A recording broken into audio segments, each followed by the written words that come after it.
Le procès des militaires soupçonnés de libérer les généraux Djibril Bassolé et Gilbert Diendéré s'est poursuivi ce samedi. Pour la troisième journée, environ une dizaine de prévenus étaient à la barre. Ils sont accusés de faits d'association de malfaiteurs et de détention illégale d'armes et de munitions. Des détails avec Zoubaviel David Dabiré. Ils sont au total 9 militaires du rang et sous-officiers de l'ex-RSP à comparaître à ce troisième jour de procès devant le tribunal militaire. Parmi ces soldats, certains sont accusés de complot pour attaquer des édifices militaires, d'autres pour avoir gardé illégalement dans leur domicile des munitions et des armes de guerre. Au cours de l'instruction, vous avez suivi que les questions qui parfois ont été assez nombreuses tournaient autour de l'existence de la résolution criminelle.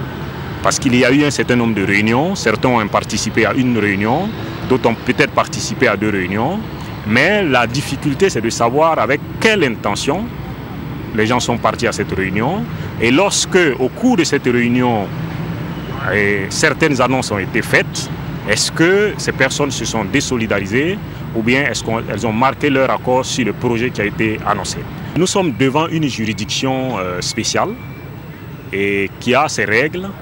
Mais en fait, les règles de ce tribunal ne peuvent pas déroger aux règles générales, puisqu'on est dans une république. Voilà, donc bien sûr, il y a un certain nombre de règles que parfois qui nous surprennent nous-mêmes, en fait, compte tenu de leur caractère assez insolite. Nous ferons en sorte, en tout cas tout notre possible, pour que les règles de droit, c'est-à-dire non seulement le code de justice militaire, mais toutes les règles de droit soient appliquées avec rigueur par le tribunal. Depuis le début de ce film judiciaire, ils sont 19 accusés à être entendus. La suite du procès est prévue pour le lundi prochain avec d'autres accusés à la barre.